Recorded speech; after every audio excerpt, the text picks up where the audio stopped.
Well, I'll introduce it. I guess so. I guess I don't get to touch any of the fucking books. No, you can. I just want to talk about it. Whatever. And I like to hold it. I want people to see it in this audio podcast. So in my Are we hand, using camera 1 or camera 2? which one? Which one? I was. Do you want me to? I tried to get Tyler to read this book at a different stage of my life, and he was like a few years ago, and he didn't read it. And I was a what? Because he's a jerk. So then what I'm holding is Chew by John Layman and Rob Gilroy. This is Volume 1, Taster's Choice. So this is a collection of the first 5 issues. It was a so it started in 2009, ended in 2016. It was a 60-issue run. I have the whole entire series. I really like this story. I really like these characters. Because, like, when it first came out, at the time, I was reading The Walking Dead pretty religiously. And I think it was, like, I want to say, like, July or August of 2009 is when that... So, the new issue of The Walking Dead had a double issue. It was a double issue. So, you would read the issue of The Walking Dead, and then you'd flip it, and then you could read the first issue of Chew. And so that was my first exposure to it, and I instantly... And it was black and white, like The Walking Dead was kind of cool. So that was my first introduction to it, and I kind of just fell in love with it right away because I just loved its sense of humor. I loved its art style and, like, how it is great. Like, I think this story only works as well as it does because of the partnership of Layman and Gilroy. I think they really complement each other's styles, where that's like that deadpan, sarcastic sense of humor of Layman and the like very stylized, cartoonish art. And yeah, I really love this series. I've read this particular volume probably like 2 or 3 times. No, for sure 3 or 4 times. I've only read the whole series all the way through about once. But anyway, so this is your first time reading the first 5 issues of Chew. As someone who hasn't read it before, what did you think? I fucking hated it. No. So... Jesus. Can't turn your microphone down. Turn your mic. As, so I had never read this before, and yeah, he had brought this up to me many times before, and I am a creature of habit when it comes to my entertainment. I'm breaking out of that. I've been going to a book club. But I'm also, Jake was gracious enough to read a couple of series so far, and I hope to get more in there. And I feel like it's only right for us to expose ourselves to the other one. You made it weird. It was fine, and you made it weird. There you go. No. So no, and I've that was never. my goal. That was my goal. Right, but I never read it. Oh, sorry. And I just want to that was my approach. And you and I agreed on this. My approach was like we wanted to kind of get back to talking about comics, and by doing these series and reviewing these series together, yeah, it's a way of us to like, hey, I really like this book. You should check it out, and like giving each other like exposing each other to new series. So I was like, no, you got to read it now for the show. I started reading the comic, and in my mind, the guy is a well-established, like that's what he does. He knows about it. The way it seems in the front thing. So yeah, the main character is Tony Chu. He's a cybopath. Or cybopath, whatever you might want to say. And yeah, so he gets psychic impressions from food, and they mention it several times throughout the series that when he eats things, he gets psychic impressions from them. So the prologue, first of all, when you cut yourself, you don't just keep cooking, man. You dummy. That's like a serious health code violation. That's a bad dude. We know that. I guess you shouldn't be cooking. Even chefs who are bad should know that. But it's part of the plot.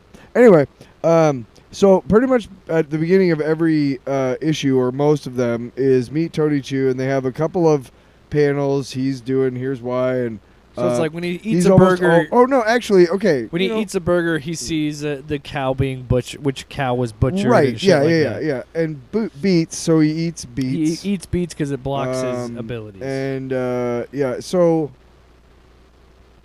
I don't really understand what's going on here at first. Okay. And I'm reading it and everything, and I see like the guy who's got chicken, okay, and then this other guy's got a shitload of chicken. And it's his brother. Well, because in this universe, we're starting to learn about this avian flu. Chicken is outlawed, and so then they make like chicken substitutes and things. Yes, because there's this avian flu that caused a bunch. Which is funny. This came out in 2009, but it's like this pandemic level thing, and they were blaming it on chicken. And so because of that, it became outlawed. Right, and then they're about to go in and do the thing, and they do the... So he eats some soup. Oh, my God. And so he's with his partner, order. Colby. Screw the menu. Give me 2 drumsticks, a breast and a thigh, all extra crispy, coleslaw, mashed potatoes, side of baked beans, and a great big goddamn Coke to wash it down. What's the soup? Also, Kobe will grow on you because he's kind of an annoying douche in the beginning, but he'll grow on you. But yeah, so Tony eats the soup, and look what happens. He eats the soup that the blood was spilt into from the cook, and then he like finds out, oh, that dude's a horrific murdering psychopath. So they bust into the first bit. So this is what I mean of like the stylized art, where it's like when I try and introduce this, because I try and introduce a lot of the people to this, even people that I know don't really read comic books, because this isn't a superhero book, you know what I mean? I liken it to like an Adult Swim show, like with this art style. So when Colby gets the fucking cleaver in the side of his face, it is a shocking moment of violence, because you're like, oh, damn, okay. Yeah. But what I love about this series, most of the time, the violence is comedic. It is there is some like seriously violent moments, but most of the time the violence is over the top. You know what I mean? And so yeah, we meet Mason Savoy, who we put Chew in the FDA, because they're like, yeah, how do we justify you just chomping on this dude's corpse after he slit his throat? And so then we learn this guy, Mason Savoy, is also a psychopath.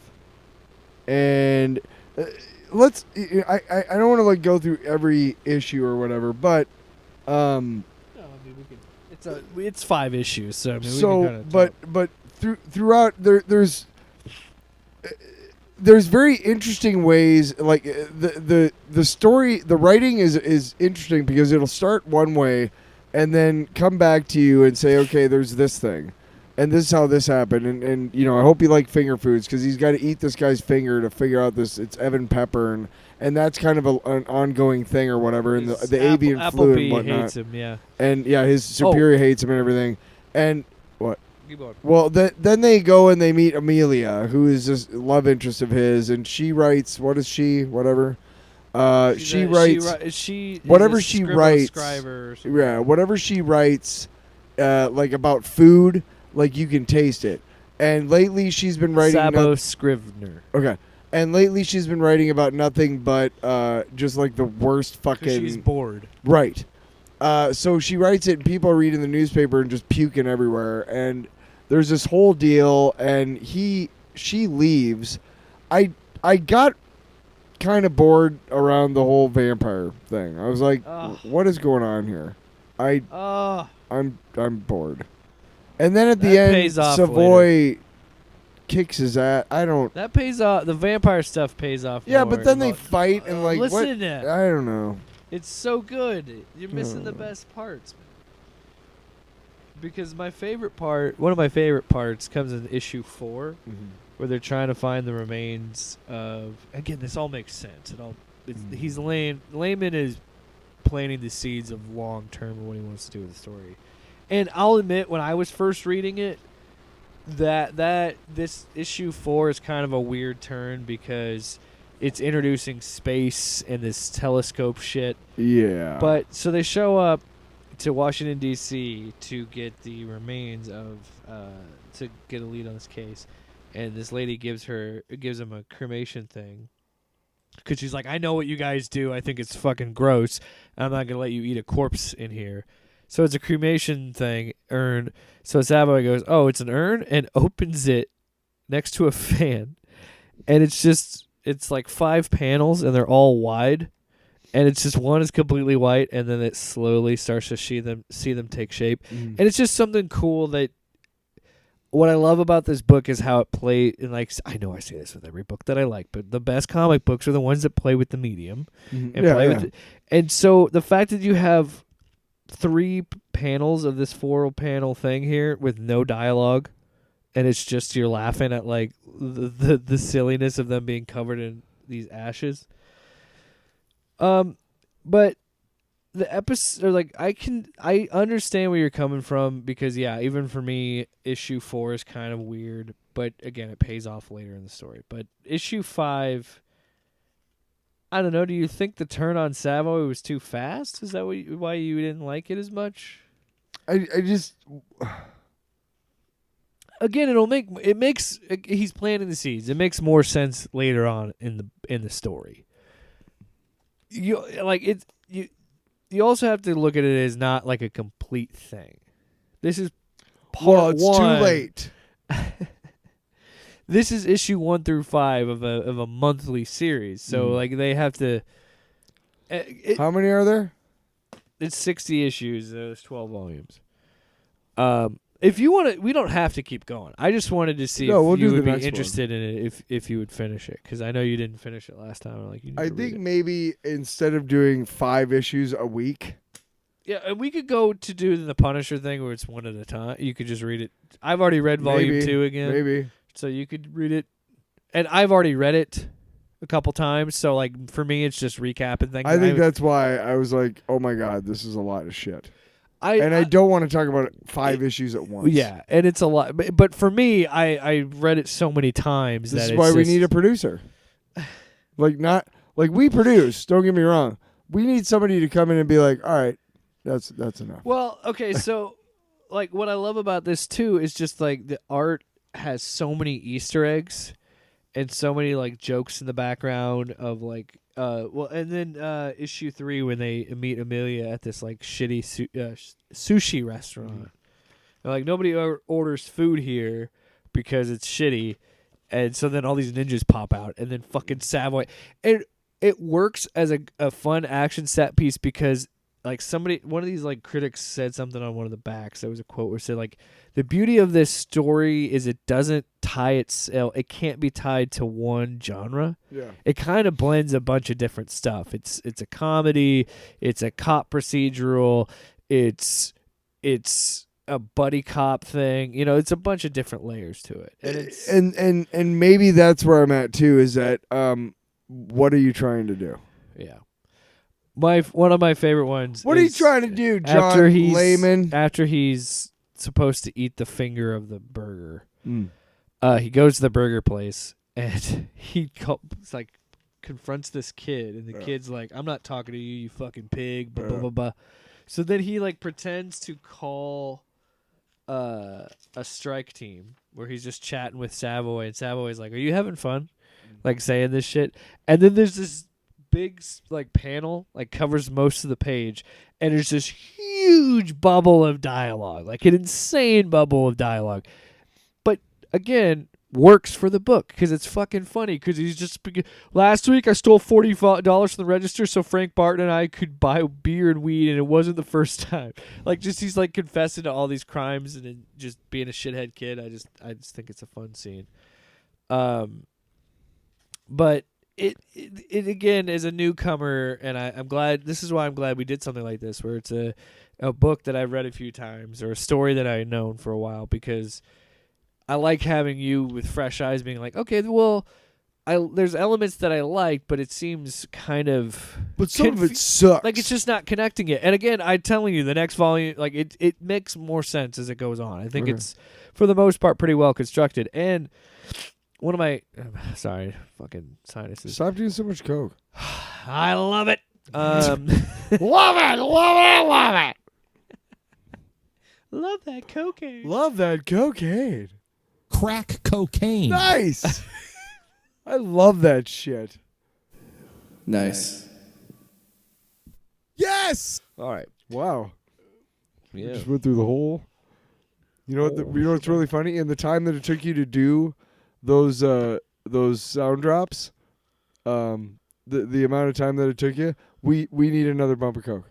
Oh, shit. That's what sucks about cocaine. Anyway, We need to have Kleenex down here. wow. Is that Sergeant Slaughter? It's macho. I know. I know. I know. It's a bit. Yeah, we could do more of a one issue because I'm sure you're gonna have questions and like we want to talk about it more of a breakdown. And I think we should go back to doing something with that. And I wanted to try doing a trade because I wanted to dip into my collection of series that I wanted you to read as well. And here's the other thing too that helps. Which is, I think it's great that we're talking about how to improve the bit about the show on the show. I'm just saying, if we do volume 2, we'll no, do I'm it. saying, yeah, no, you're right. one We at should a do it time, like one yeah. issue at a time. No, but one thing that helps is that you and I both know the Punisher and Daredevil and all the other people. Yeah, this is a completely new thing. This is. You're asking me to give a shit Oh, I know. about a brand new I got sex criminals. IP. We're gonna read sex criminals at some point. I think what we should do is, if we're gonna do what we have been, where we have one series that we keep reading throughout, that's a longer one, and then do something like I'm down to do Sins of Sinister once we're done with Punisher, and we'll talk about this off the air. I think that's And 14 issues. Let's get back Different to ones. it. Off panel, off topic with Jake and Tyler.